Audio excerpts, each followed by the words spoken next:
Your association was telling that to me yesterday. He gave me a lot of That's stuff to very think about. novel.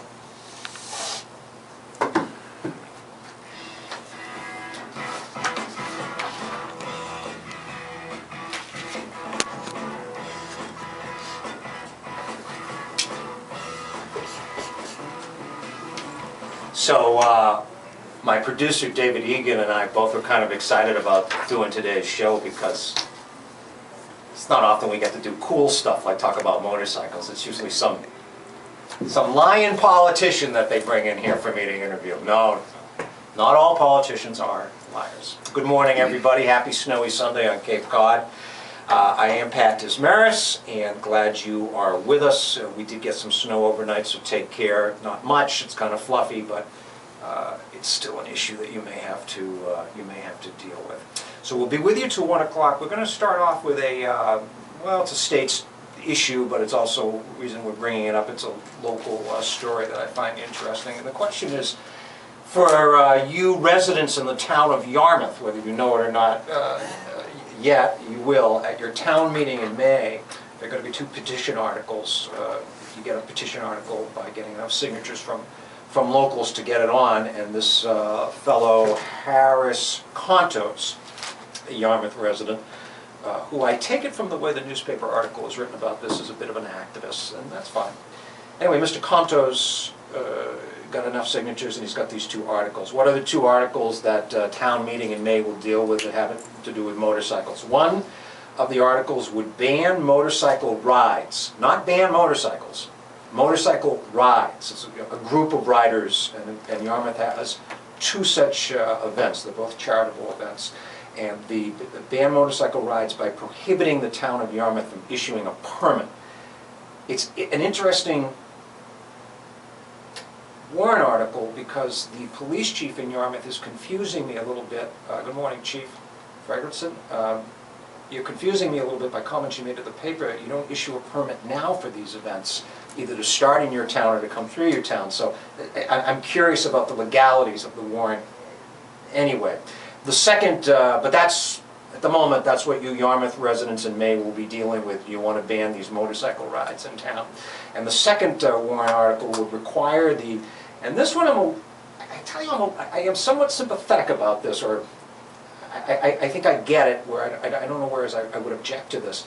The second article would require the Yarmouth police to report how many citations you're giving out annually for motorcycle noise. That doesn't seem so unreasonable for you to do, and I believe there was, back in 2005, I think I read, this issue was addressed by town meeting where they wanted the police to do this. If that in fact is the case, that you're supposed to be, by law in Yarmouth, the police are supposed to be reporting, making it official, this is how many citations we gave out for noise for cars and for motorcycles, then you ought to do that.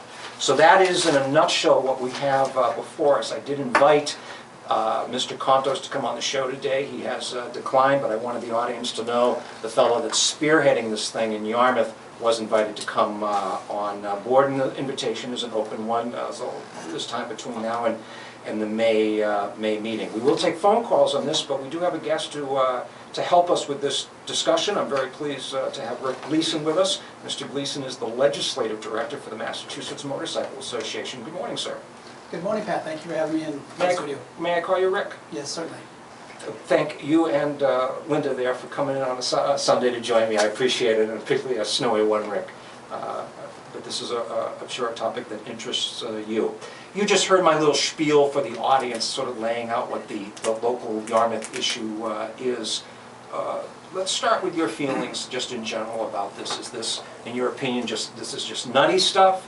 Do you think that there is a point to be made here? Myself, on one of the rides, Rick, the one that begins in Bourne and then comes up into Yarmouth, they go down Route 6A. I live in Barnstable, and it's quite a few motorcycle riders. I hesitate to put a number on it, Rick. You may have the number, but it's a lot of motorcycles, and you certainly can hear it. Is this guy Contos? Is he just nuts? Is this crazy stuff? Well, I'm not going to go out on a limb and venture, where this individual is coming from. He certainly does have the right to file a petition for a bylaw modification. That is his right, and he is doing so in such a manner, that is acceptable and allowable at this particular point in time. My position here is to present the facts and really see what's the impetus for this type of activity here, and what are we going to do about it, and how we're going to measure this and respond back to this practically.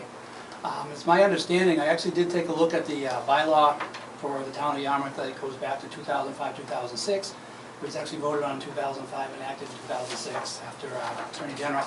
And frankly, looking at that, it's section 104-3, and it's talking about noise from motor vehicles.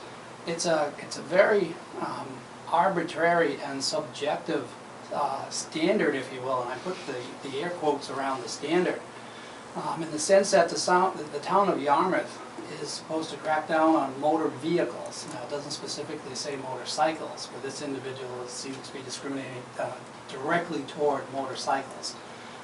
But motor vehicles, as defined by the Mass General Law, Chapter 90, Section 1, which is a perfectly acceptable definition, by the way. And the logic is that the town needs to address issues that are unnecessary, loud, excessive, or unusual in the operation of that motor vehicle.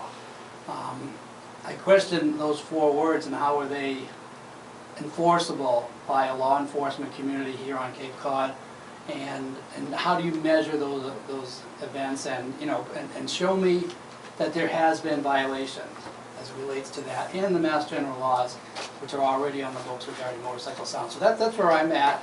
I'd like to talk a little bit about that, the standards, the violations or the perceived violations, and the actual operations of motor vehicles. And you can, but it does seem to me, Rick, the heart of the issue as far as the Yarmouth situation goes, are these 2 motorcycle rides, these annual rides that happen, they get publicized, they're charitable events quite a bit. I won't pick a number, and I notice you didn't give me a number. I don't know how many motorcyclists we're talking about on these rides, but I'd say several hundred. It's quite a few. Correct. You probably are one of them. It's a lot of motorcycle riders. It is noisy. I mean, we can't, yeah, it does make noise. You can hear them, just like you can hear the train coming through my backyard. It's, some things in life just make noise. We can't deny that. At the heart of the issue, this fellow says, is that there is a noise problem, and he obviously means these motorcycles in Yarmouth. Is it noise pollution? Are these 2 rides making an inordinate amount of noise? My answer is going to be no. It is not in violation of the standards put forth today by the town and by the state. Individually, you have a motorcycle. Again, we'll stick with motorcycles since the subject. Well, I think that's what he means, don't you? I think correct. I mean, how we can identify one particular class of vehicle is a whole other subject, especially since we do pay our taxes, we pay our excise taxes and so on, and according to the state, we are allowed to ride on the public roadways that we pay taxes to. But in particular, the individual motorcycles are by and large legal.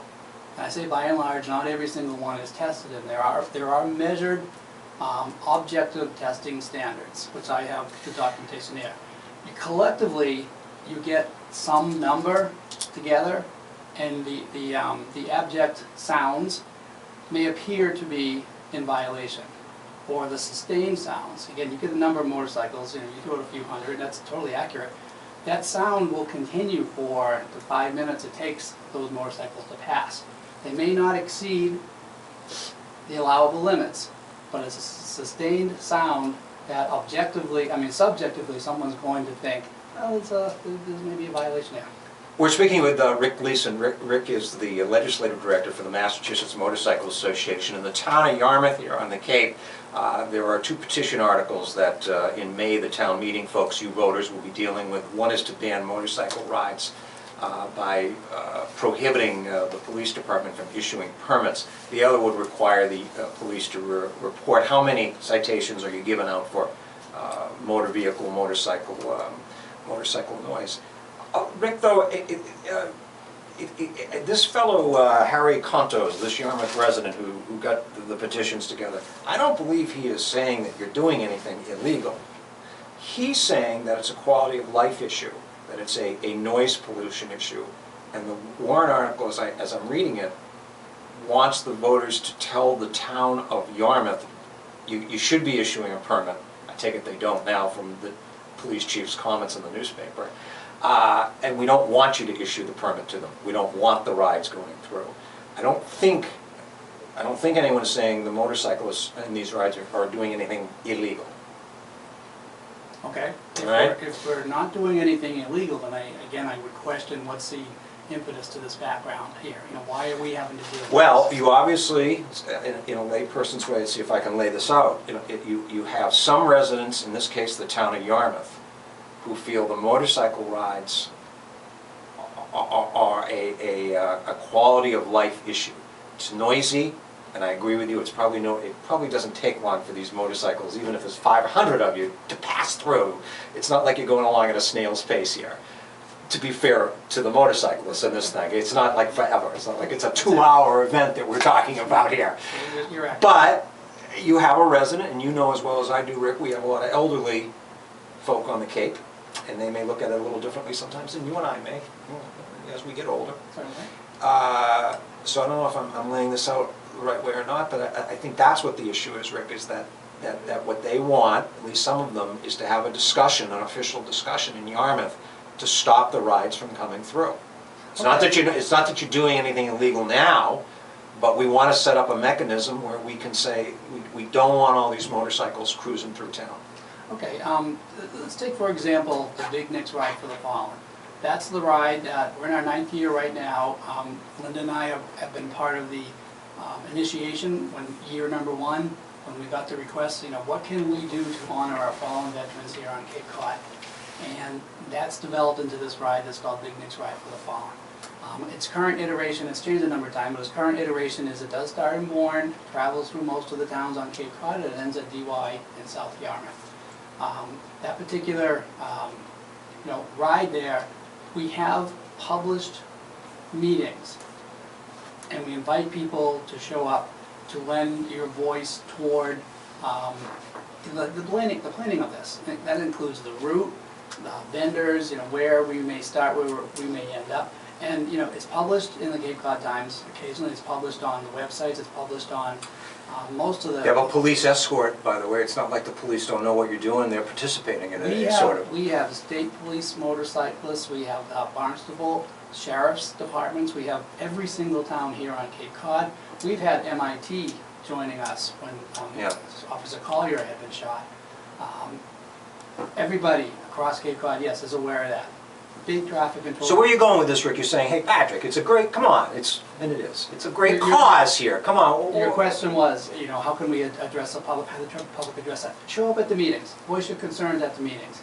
There's a group of 20 activists that make this happen every single year. Show up at the meeting, lend your concerns, and we'll see what we can do to accommodate that. Maybe we can make some minor changes so that Mr. Contos here is satisfied with the response, and he gets what he's looking for. We still get a ride. Veterans still win. It seems, I have to break, but it seems to me, Rick, that at town meeting, one of the things that does need to be brought up, in fairness to you and your organization, is are there residents in the town of Yarmouth, truly, sincerely, this is impacting their quality of life?